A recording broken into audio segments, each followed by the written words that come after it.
Hello everyone, আসসালামু আলাইকুম। নতুন আরেকটি ভিডিওতে সবাইকে ওয়েলকাম করছি। তো দেখে নিশ্চয়ই বুঝতে পারছেন আজকে অত্যন্ত লোভনীয় একটা রেসিপি আপনাদের সাথে শেয়ার করতে যাচ্ছি। এটা হচ্ছে মোরগ পোলাও। আজকে এই মোরগ পোলাও রেসিপিটা আমি আপনাদের সাথে শেয়ার করব। একেবারে আমার নিজের মতো করে আমি রান্নাটা করেছি। আশা করছি আপনাদের কাছে ভালো লাগবে, সঙ্গেই থাকুন। তা আমি এখানে কিছু মুরগির মাংস নিয়ে নিয়েছি। এগুলো ব্রয়লার মুরগি, যে কোনো মুরগির মাংস দিয়ে করা যেতে পারে। আমি প্রথমে মুরগিগুলোকে একটু কেটে ধুয়ে পরিষ্কার করে তারপরে একটু মশলা দিয়ে মেখে নিয়েছি। এখানে মশলার মধ্যে রয়েছে টক দই, একটু শাহজিরা, একটু লেবুর রস, লবণ, ব্যাস এগুলো দিয়েই আমি ম্যারিনেট করে রেখেছি। তো শুধু শুধু ভিডিওটাকে লং করতে চাইনি, তাই এটা আর আপনাদেরকে দেখাইনি। তো আমি আধা ঘন্টা এভাবে রাখার পরে চলে যাচ্ছি চুলায়। তো তেলটা গরম বসিয়ে দিয়েছি, তারপরে কিছু গোটা গরম মশলা দিয়ে দিলাম। এখানে রয়েছে এলাচি, লং, তেজপাতা, দারুচিনি। তো এগুলোকে একটু ভেজে নিয়ে এরপরে দিয়ে দিচ্ছি পেঁয়াজ কুচি। এখানে হাফ কাপ থেকে একটু বেশি হবে পেঁয়াজ কুচি। আমি একটু ভেজে নিচ্ছি সফট করে। পেঁয়াজের কাঁচা গন্ধটা দূর হওয়া পর্যন্ত খুব সুন্দর করে আমি পেঁয়াজটাকে একটু ভেজে নেব তেলের ভিতর। গরম গরম মশলা এবং পেঁয়াজ দুটোটা সুন্দর মতো ভাজা ভাজা হচ্ছে। তারপরে আমি এখন এখানে অ্যাড করে দিচ্ছি লবণ স্বাদ মতো। লবণটা এখন অল্প পরিমাণে দিলাম, পরে প্রয়োজন পড়লে আরও দিয়ে দিব। এবার আমি পেস্ট মশলাটা দিয়ে দিচ্ছি। এখানে রয়েছে আদা, রসুন, তারপরে জায়ফল, জয়ত্রী, লং, এলাচি, সব গরম মশলাগুলোই সামান্য পরিমাণে দেওয়া আছে। সব একসাথে আমি ব্লেন্ড করে নিয়েছি। এখানে আমার মাংসটাও ম্যারিনেট করা রয়েছে। তো এবার আমি মশলার ভিতরে ম্যারিনেট করা মাংসগুলো দিয়ে দিচ্ছি। আমি 30 মিনিট এগুলোকে ম্যারিনেট করে রেখে দিয়েছিলাম। পিসগুলো একটু বড় বড় করেই নিয়েছি আমি। মোরগ পোলাওর ক্ষেত্রে একটু বড় বড় পিসই নিতে হয়।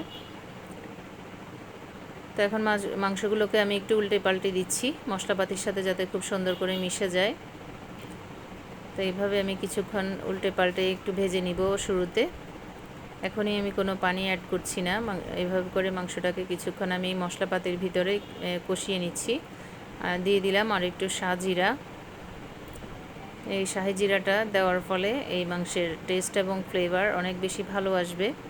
তো আজকে কিন্তু আমি আপনাদের নর্মাল মোরগ পোলাও নয়, নারিকেলি মোরগ পোলাও রান্না করে দেখাবো। দিয়ে দিলাম আমি 1 কাপ পরিমাণে দুধ। এই দুধের ভিতরে আমি লবণ এবং হাফ টি স্পুন পরিমাণে একটু চিনিও আমি অ্যাড করে গুলিয়ে রেখেছিলাম। এখন সেগুলো দিয়ে দিলাম। তারপরে দিয়ে দিচ্ছি এখন কিছু গোটা কাঁচামরিচ। আমি কাঁচামরিচগুলোকে গোটাই দিলাম। আমি একটু ম্যারিনেট করার সময় লাল মরিচের গুঁড়োটাও ইউজ করেছিলাম। এছাড়া এখানে আমি কোনো লাল মরিচের গুঁড়ো ইউজ করব না। আর মাংসটা যখন ম্যারিনেট করেছিলাম তখন টক দইয়ের ভিতরে একটু করে লাল মরিচের গুঁড়ো আমি অ্যাড করেছিলাম। তো একটু নেড়ে চেড়ে দিচ্ছি। এরপরে এখানে দিয়ে দিলাম কিছু বাদাম বাটা। এখানে কাজু বাদাম বেটে রেখেছিলাম আমি। তো এই কাজু বাদাম বাটাটা অ্যাড করে দিলাম। তো এবার আমি দিয়ে দিচ্ছি নারিকেল পেস্ট।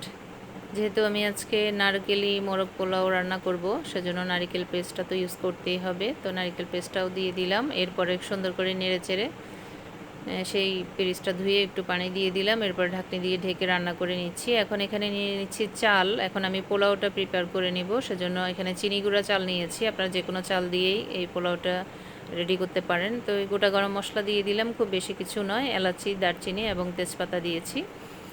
তো পরিমাণ মতো তেল দিলাম। তারপরে 2 টিস্পুন পরিমাণে ঘি দিয়ে দিলাম। ঘি দিয়ে এবার সুন্দর মতো এগুলোকে একটু ভেজে নিচ্ছি একটু সেন্ট আসার জন্য। এরপরে কুচানো পেঁয়াজ অ্যাড করব, বেশ অনেকটাই, 1 কাপ পরিমাণে হবে। তো এখন এই পেঁয়াজটাকেও একটু ভেজে নিচ্ছি তেলের মধ্যে খুব সুন্দর মতো। হালকা একটু কালার আসা পর্যন্ত আমি পেঁয়াজগুলোকে ভেজে নেব। পেঁয়াজগুলো হালকা ভাজা ভাজা হয়ে গেলে এদিকে আমার মুরগিটাও রান্না করা হচ্ছে। পেঁয়াজটা একটু হালকা ভাজা ভাজা হয়ে গেলে তারপর আমি এখানে অ্যাড করে দিব ধুয়ে রাখা চালগুলোকে আমি ধুয়ে পানি ঝরিয়ে রেখেছি। তো এখন এই চালগুলোকে আমি বেশ অনেকক্ষণ সময় নিয়ে অনবরত নাড়াচাড়া করে করে ভেজে নেব, যাতে চালগুলো পুরোপুরি একেবারে ঝরঝরেভাবে ভাজা হয়ে যায়। কারণ চালগুলো ভাজা যত সুন্দর হবে পোলাওটা তত বেশি সুন্দর হবে। আমার চালগুলো কিন্তু একদম সুন্দর মতো ভাজা ভাজা হয়ে গেছে, দেখে নিশ্চয়ই বুঝতে পারছেন। একেবারে ঝরঝরে হয়ে গেছে, একটা সনসন আওয়াজ হচ্ছে, যদিও আওয়াজটা বোঝা যাচ্ছে না। তো এই পর্যায়ে আমি এখানে 1 কাপ পরিমাণে দুধ অ্যাড করে দিলাম। তো ওইবারের মতো এবারও আমি দুধের মধ্যে একটু চিনি, একটু লবণ অ্যাড করে দিয়েছি একসাথেই। তো পানিও দিয়ে দিলাম আমি পরিমাণ মতো। আমি যে পরিমাণে পোলাও চাল নিয়েছি পানি তার থেকে একটু বাড়িয়ে নিয়েছি, এই আর কি, একেবারে ডাবল নয়, একটু বাড়িয়ে নিয়েছি। তো এখানে আমি অ্যাড করে দিচ্ছি নারকেল পেস্ট, যেহেতু নারকেলি মোরগ পোলাও রান্না করব। দিয়ে দিচ্ছি একটু শাহি জিরা। তো এবার আমি সবগুলো উপকরণকে খুব সুন্দর করে একটু মিশিয়ে নেব। আমি একটু ভিন্ন রকমভাবে আমার নিজের মতো করে আমি আজকের মোরগ পোলাওটা রেডি করছি। দিয়ে দিলাম কিছু গোটা কাঁচামরিচ। এখন সবগুলোকে খুব সুন্দর করে নাড়াচাড়া করে নিচ্ছি। এবার আমি একটা ঢাকনি দিয়ে ঢেকে দেব।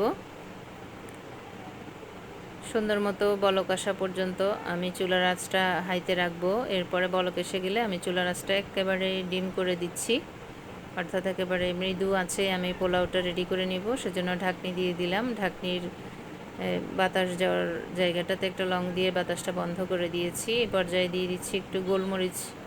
এটা আগেই দেওয়া উচিত ছিল, আমি ভুলে গিয়েছি, তাই এখন ঢাকনিটা তুলে আবার গোলমরিচের গুঁড়োটা দিয়ে দিলাম। এতে খুব সুন্দর একটা ফ্লেভার বের হবে এবং টেস্টটাও ভালো লাগবে। তো আবারও ঢাকনি দিয়ে ঢেকে দিচ্ছি আমি। তো আমার পোলাওগুলো রেডি হচ্ছে। এ পর্যায়ে মাংসগুলো আমি একটু দেখে নিচ্ছি। আমার মনে হচ্ছে আমার মাংসটাও তৈরি হয়ে গেছে। এখন একটু সামান্য পরিমাণে ঝোল যদিও দেখা যাচ্ছে, এটা যখন চুলার আঁচটা কমিয়ে দেব, যেহেতু এখানে অনেক বেশি গ্রেভি রয়েছে, মশলাপাতি রয়েছে, তাই গ্রেভিটা একটু ঘনই হবে। নামিয়ে নেওয়ার পরে অনেকটাই শুকিয়ে আসবে। তো আমি চুলার আঁচটা অফ করে দিচ্ছি, যেহেতু আমার চিকেনটা তৈরি হয়ে গেছে মোরগ পোলাওর। তো এখন এটাকে এক সাইডে সরিয়ে রেখে এবার আমি আবার চলে যাচ্ছি পোলাওর দিকে। আমার পোলাওটাও মোটামুটি হয়ে এসছে মনে হচ্ছে, একটু নাড়াচাড়া করে নিচ্ছি। আমি কিন্তু পোলাওটা পুরোপুরিভাবে কুক করব না, মোটামুটি 80% যখন হয়ে যাবে সে পর্যায়ে আমি লেয়ারিংটা শুরু করে দেব। তো আমার মনে হচ্ছে পোলাওটা আর সামান্য হয়তো 2-1 মিনিট রাখা লাগতে পারে, সেরকমই মনে হচ্ছে। তো নাড়াচাড়াটা করে দিলাম। এবার আবারও একটু ঢেকে দিচ্ছি। 2 মিনিট পর আমি আবারও ফিরে আসছি। আমার পোলাওটা পুরোপুরি 80% হয়ে গেছে। এবার আমি হাফ পরিমাণে পোলাও তুলে নিচ্ছি, যেহেতু এখন আমি লেয়ারটা দেব, সেজন্য আমি হাফ পোলাও তুলে নিচ্ছি। তো ওকে, ডান। এবার আমি এর উপরে লেয়ারিংটা দিয়ে দিব। এই যে মাংসগুলো ঢেলে দিচ্ছি। এখন মাংসগুলোকে সুন্দর করে একটু ছড়িয়ে দিচ্ছি, বিছিয়ে দিচ্ছি আর কি পোলাওর উপরে। তারপরে আমি পোলাওর বাকি পোলাওগুলো দিয়ে দিব। এবার এই পোলাওগুলোকে সুন্দর করে ছড়িয়ে দিচ্ছি। এরপর একটার পর একটা জিনিস দিয়ে দিচ্ছি। এখানে যে গ্রেভিটা ছিল পাতিলে, সেই গ্রেভিটাও আমি ঢেলে দিয়েছি। কিছু গোটা কাঁচামরিচ দিয়ে দিয়েছি, কিছু কিশমিশ দিয়ে দিয়েছি। এই মুহূর্তে আমার কাছে আলু বোখারাটা নেই, সেটা দিলেও ভালো লাগতো। তো একটু গরম মশলা গুঁড়ো ছড়িয়ে দিলাম। তারপরে একটু গোলাপ জল, কেওড়া জল, সেটাও দিয়ে দিব। খুব সামান্য সামান্য পরিমাণেই দিব। এই গোলাপ জল, কেওড়া জলটা অবশ্যই দেওয়ার চেষ্টা করবেন। এটা দিলে খুব সুন্দর একটা ফ্লেভার বের হবে, একটা শাহি শাহি ফ্লেভার বের হবে। তো দিয়ে দিচ্ছি ঘি, সামান্য পরিমাণে ঘিটাও আমি ছড়িয়ে দিচ্ছি। তারপরে দিয়ে দিচ্ছি আমি পেঁয়াজ বেরেস্তা। তো সবগুলো আমি সুন্দর মতো একটু ছড়িয়ে দিলাম। তারপরে এখন আমি একটা ঢাকনি দিয়ে ঢেকে দমে রেখে দিব বেশ অনেকটা সময়। তারপরে দেখুন আমার মোরগ পোলাওর ফাইনাল লুকটা একটু নাড়াচাড়া করে আপনাদেরকে দেখিয়ে দিচ্ছি কতটা ঝরঝরে হয়েছে আমার মোরগ পোলাও।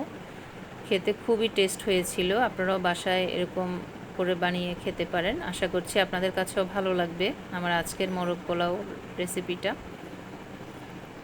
তো কেউ যদি ফার্স্ট টাইম আজকে আমার চ্যানেলটা ভিজিট করে থাকেন, তাহলে এরকম নিত্য নতুন রেসিপি পাওয়ার জন্য আপনি চাইলেই আমার চ্যানেলটাকে সাবস্ক্রাইব করে নিতে পারেন। আর সাথে অল বাটনটা অবশ্যই প্রেস করতে ভুলবেন না। আমার মোরগ পোলাও তৈরি হয়ে গেছে, আমি সার্ভ করে দিয়েছি। দেখুন কতটা লোভনীয় একটা রেসিপি তৈরি করেছি নিজের মতো করে। মোরগ পোলাওর সাথে যেহেতু একটু ডিম ইউজ করা হয়, তাই আমি একটু ডিমও অ্যাড করে দিলাম। মোরগ পোলাওর সাথে ডিমটা খেতে ভালো লাগে তাই। তো কেমন লাগলো আপনাদের কাছে অবশ্যই আমাকে জানাবেন। ভালো লাগলে লাইক, কমেন্ট এবং শেয়ার দিয়ে আমার সাথেই থাকবেন, এবং নতুন বন্ধু অবশ্যই বললাম আমার চ্যানেলটাকে সাবস্ক্রাইব করে নিতে পারেন। আজকের মতো তাহলে এখানেই বিদায় নিব। সবাই ঘরের খাবার খান, নিজে সুস্থ থাকুন এবং পরিবারের মানুষকেও সুস্থ রাখুন। এখন বন্যা দুর্গত এলাকায় অনেক ত্রাণ দিচ্ছে সবাই, আপনারাও চেষ্টা করবেন যার যার সামর্থ্য অনুযায়ী অবশ্যই অসহায়দের পাশে দাঁড়ানোর জন্য। তো সবাইকে আবারও শুভেচ্ছা জানিয়ে, ভালোবাসা জানিয়ে আজকের মতো এখানেই বিদায় নিচ্ছি। আল্লাহ হাফেজ, আসসালামু আলাইকুম।